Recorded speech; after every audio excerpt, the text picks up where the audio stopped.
Assalamualaikum Bu Rida dan teman-teman. Perkenalkan, nama saya Aurelia Putri Cayani dari kelas 10 MIPA 6, nomor absen 10. Di sini saya akan bermonolog tentang asal-usul kata Pandeglang. Selamat menyaksikan. Putri raja bernama Putri Arum. Wajahnya cantik dan rupawan. Kulit dan hatinya lembut sutra. Tidak heran jika banyak pangeran yang ingin menjadikannya sebagai permaisuri. Dari sekian banyak pangeran, tersebut dualah pangeran yang ingin menjalin kisah dengan sang putri. Kedua pangeran itu adalah Pangeran Sei Baguslana dan Pangeran Cunihin. Mereka teman seperguruan, namun memiliki sifat yang berbeda. Sesuai dengan nama mereka, Sei Baguslana dalam bahasa Sunda berarti laki-laki yang baik hati. Sedangkan Cunihin berarti laki-laki yang suka menggoda wanita. Mengetahui perawakan kedua pangeran tersebut, maka Putri Arum memilih Pangeran Sei Baguslana sebagai kekasihnya. Rupanya Pangeran Cunihin tidak rela menerima kenyataan tersebut. Secara diam-diam, ia iri hati dan dendam terhadap Pangeran Sei Baguslana, sehingga muncul niatnya untuk mencuri ilmu dan kesaktian Pangeran Sei Baguslana. Alhasil Pangeran Cunihin berhasil melaksanakan niatnya.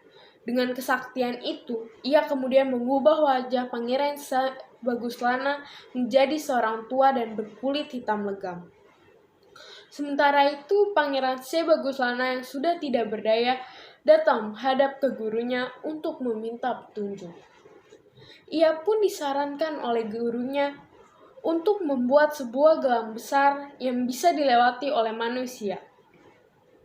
Gelang itulah yang dapat mengalahkan Pangeran Cunihin.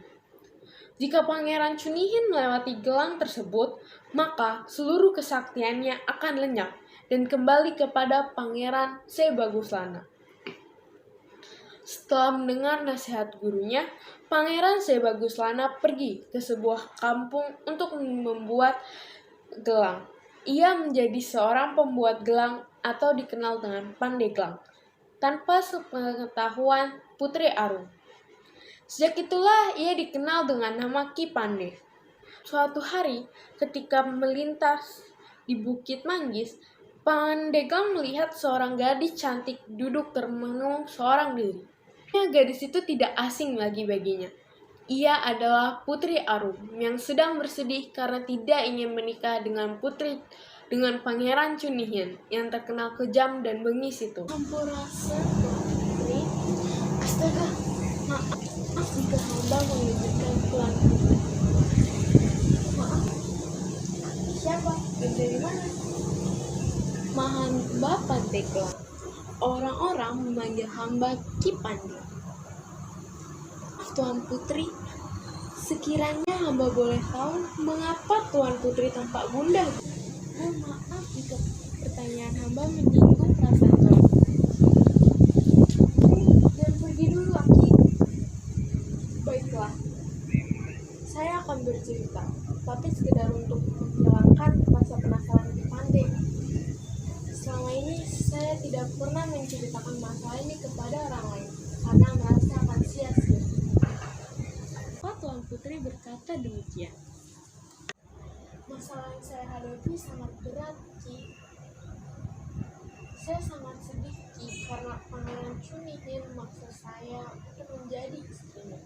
Meskipun ia tampan, tetapi saya tidak menyukai wataknya, bengis dan kejam. Namun saya tidak berdaya untuk menghadapinya karena ia sangat berkuasa. Hamba turut bersedih, Tuan Putri. Terima kasih, Ki, atas perhatiannya. Tadinya saya mengira wangsit yang saya terima benar adanya. Maaf, Tuan Putri. Wangsit apa yang Tuan Putri maksud? Menurut wangsit yang saya terima di dalam mimpi, saya harus menempatkan diri di bukit ini. Kelak akan ada seorang pangeran yang baik hati dan sakti yang datang menolong saya. Namun harapan itu hampir sirna. Sudah sekian lama saya menanti kedatangan Dewa Penolong itu. Namun tak kunjung tiba. Padahal 3 hari lagi Pangeran Chunin akan datang untuk memaksa saya menikah dengannya. Kalau boleh hamba menyarankan, sebaiknya Tuan Putri mau menerima keinginan Pangeran Chunin itu. Mulanya sang putri menolak saran dari Ki Pandeglang itu, karena bagaimana mungkin ia bisa menikah dengan Pangeran Chunihin yang tidak disukainya. Namun setelah laki-laki itu menjelaskan bahwa sang putri tidak menerimanya begitu saja, tetapi dengan syarat yang berat, akhirnya sang putri mau menerima saran itu. Syarat tersebut adalah Pangeran Chunihin harus melubangi batu keramat hingga bisa dilalui oleh manusia. Selain itu, batu keramat itu harus bisa diletakkan di sekitar pantai sebelum dilubangi. Untuk menyelesaikan pekerjaan tersebut memerlukan waktu 3 hari. Dengan demikian tentu saja setengah dari kesaktian Pangeran Chunihin akan hilang. Lalu bagaimana selanjutnya? Tuan Putri tak usah khawatir.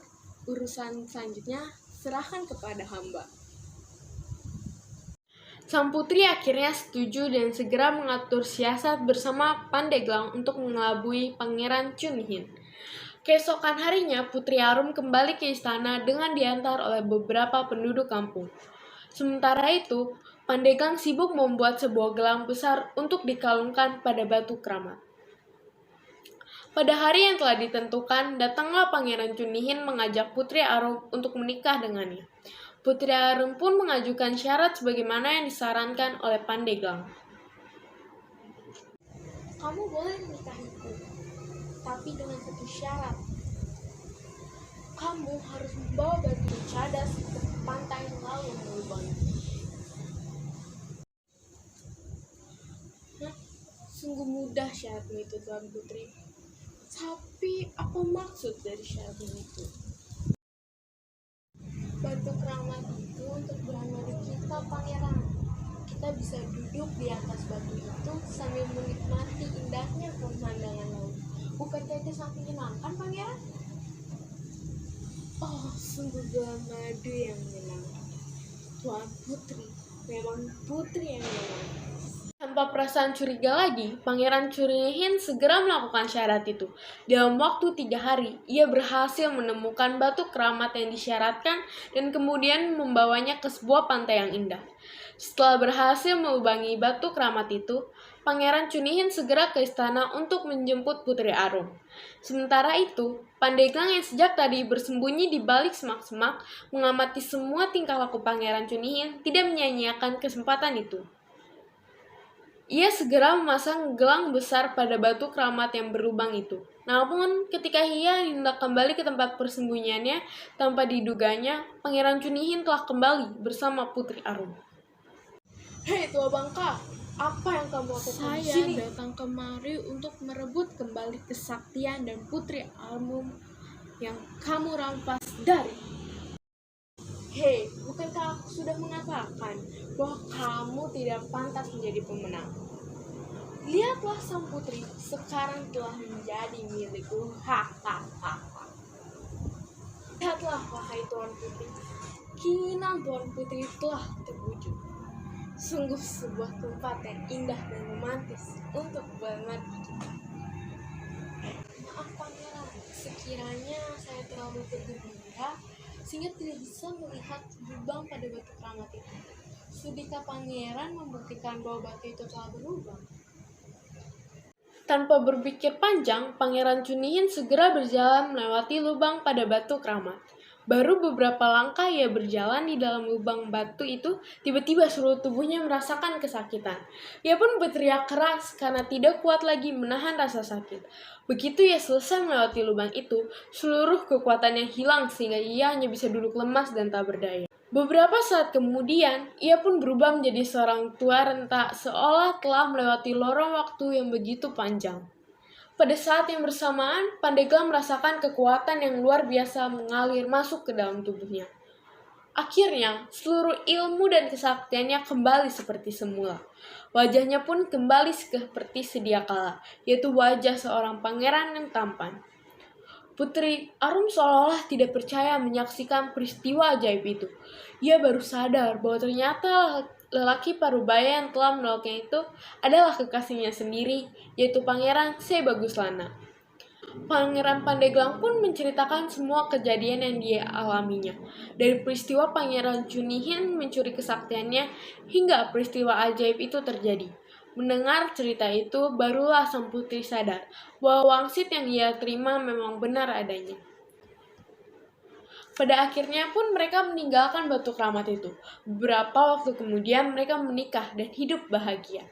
Nah, itulah kisah tentang Pandeglang dan Putri Arum yang kita kenal dengan asal-usul nama Kabupaten Pandeglang di Banten. Sekian monolog dan cerita dari saya. Mohon maaf bila ada salah kata. Wassalamualaikum warahmatullahi wabarakatuh. Terima kasih.